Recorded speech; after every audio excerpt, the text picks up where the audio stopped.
So Andy, team named a short while ago. Obviously you've had injury and forced changes, but you've made a couple of selection decisions as well in terms of just, bringing in the likes of Craig Casey and Bundy Aki back in. How happy are you that you're going to have the continuity with so many changes from the last game? Oh, well, we've been together for a good few weeks now, so people are certainly up to speed. People won't have been selected if they wasn't in the right place. So we're not just turning things around for the sake of it. We're turning things around because we think it's a strong side for us going forward for this game and for the future as well. And if you go back as far as November, when there were a good few changes leading into the Fiji game, I know a lot of those were injuries, but it was probably a more scrappy performance. Are you confident now that you're going to be able to iron out the transition of making those changes? I don't think there's that many changes to be fair. I mean, you look at the bench. It's people who's come on and earned the right to get a starting spot because of the performances that they've had, And again, the lads that have come in for the first time in this competition, they've been with us for 4 weeks. So the reality is that this is our third game of the competition, and we expect it to be our best performance of the competition. That's how it should be, and that's what we're aiming for. And for Ross Byrne, his first Six Nations start on Saturday, how pleased are you with what you've seen from him over the course of Well, he's been great, and he's earned the right to start. He's earned the right to run the team and transfer everything that we've seen within training to a performance that's got authority and takes his team with him. And at the same time, then himself and Craig Casey as a partnership, they've looked quite good together in the bits we've seen of them off the bench so far in the championship. Exactly, so they've earned the right to start, and from what we've seen so far, it's only a few days to the game, I know, but for what we've seen so far, it's been a good start to the week. Preparation's been great, and they seem ready for it. How beneficial, Andy, would have been for Craig and Ross to run the team all week? Like, this isn't like, they're coming in late in the day, they've had the responsibility. Yeah, it is, but in reality, we train 15 on 15 the whole time. They're doing the same thing for the last 4 weeks, so there's a reason why they've trained so well this week, is because of that, probably.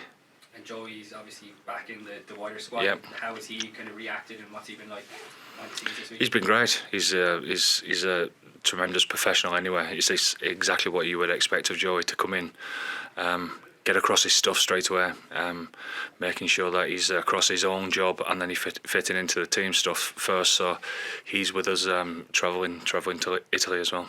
Is that a message as well to say, that he wasn't in the initial squad, but he's back in? Like, it's a fluid situation, Well, we think he's a great player, Ross and Jack, we wanted to have a look at and keep developing, and Ross had earned the right, and there's a bit of feedback to Joey, and him coming back into camp, we get to have the chat again about his reflection on the feedback, etc., and where is he now with all that. So it's great to back that up, isn't it, with the conversations and bring him back into the environment, and lets everyone know that the competition keeps on rolling on.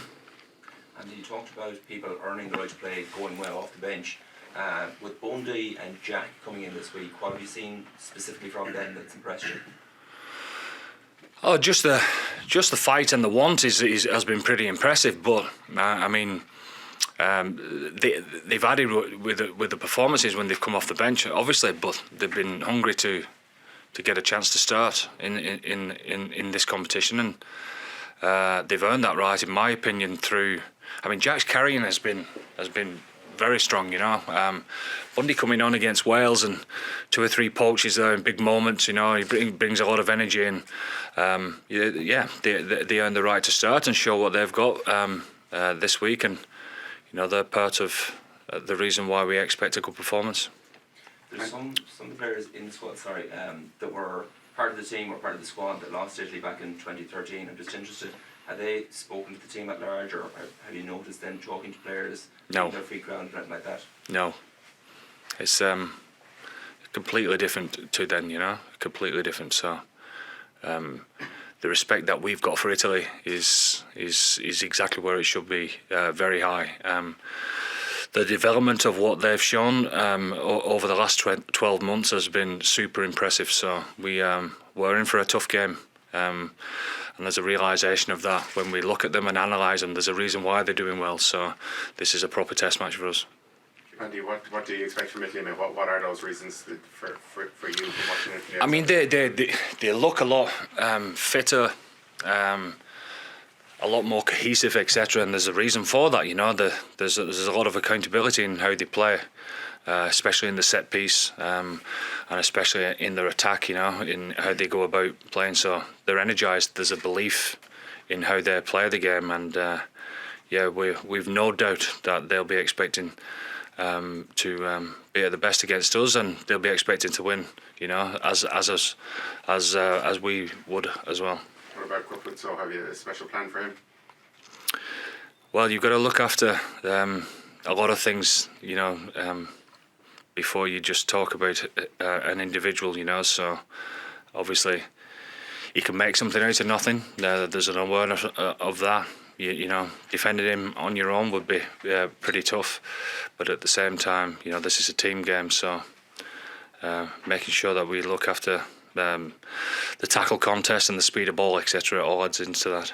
How do you enjoy the trip to Rome? Is that a question? I mean, you know, it's a real Six Nations occasion, isn't it, going to Rome? Do you get excited about heading over with the team? I said a couple of weeks ago in regards to the French game, I wish I was going to watch it. This is a nice trip for the fans. Rome is it's a great place to play. It's a great place to go. I was talking to some people this morning who are heading out there, and yeah, there's a little bit of jealousy there as well, you know, because it's a fantastic weekend for the fans, but for us, it's just nothing but business, you know. We'll get to go to Rome someday. Without the type of pressures that we're going to face this weekend. And Italy being at home, from what you've seen of them in the Six Nations so far, do you expect that to be a much tougher test? Well, we've seen it, haven't we? So the proof's in the pudding, really. We saw how they played against France. You know, we know how difficult it is to go and win in Cardiff. And they managed that. You know, it doesn't really matter what Australian side is put out to them. You know, Australia came over with a squad that was full of fantastic players, and they ripped Australia apart. You know, so there's a realisation what we're up against this weekend, and it's going to be a tough one. And how do you manage the message to the team? You're obviously world number one. Everybody's expecting Ireland to go and win comfortably, I suppose. This weekend, complacency never kind of can creep in. What's your message to the team in that regard? Well, there's obviously things that we need to get better at, and when I say to you that this is our third game and our performance should be better than the second one, so there's a fight and I want to get to that point. So again, we've full respect for Italy, but having said that, it is about us. It's about us and our performance, and making sure that we improve in a few areas that we want to, and get something out of this game that we're chasing. You know, because we obviously want to do well in this competition, but Italy, obviously chasing that win at home, and it's a big scalp, isn't it? You know, so we know the emotion that they've always had, but the skill that they're putting with that now makes them a serious threat to us. So we're aware of that, and our preparation says so. Andy, just James Ryan as captain, how do you feel he's grown as a leader over the last couple of years? Yeah, I've seen him grown massively as a leader because of the leaders that he's got around him. I've seen all of them grow in a huge way over the last couple of years, and James just happens to be one of those leaders who will put his hand up week in, week out, and lead from the front in how he performs on the field, and he's got massive respect in that regard. But his leadership off the field has been pretty impressive as well. I think we're very lucky. You know, it's well documented as far as our leadership group and the growth of them. I feel we're in a great place that, you know, we would be more than happy for a handful of players to captain the side, and James is the lucky one this weekend that is able to do that. But Gary Ringrose, he's an exceptional leader. I'm sure that he'll be captain of Ireland one day. Peter Marnie, Ian Henderson, and more of those type of players. I mean, you look at the development of somebody like Caelan Doris or Hugo Keenan or Gary or whatever. There's a reason why they're playing so well. It's because of how they don't just lead themselves off the field; they lead others as well. And there's probably a rhythm to those type of players that we're talking about. They tend to work unbelievably hard off the field and try and give as much as they possibly can to the teammates. So, in that regard, I feel we're pretty lucky. Just on Gary, 50 caps this weekend. Oh yeah, it's a special moment. I mean, it's special for us all to be involved.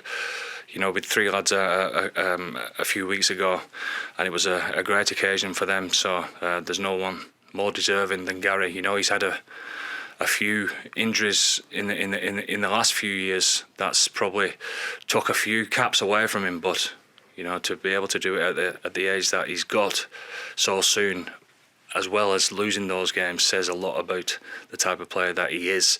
I mean, he's in top form right now, top form, and he's only going to get better.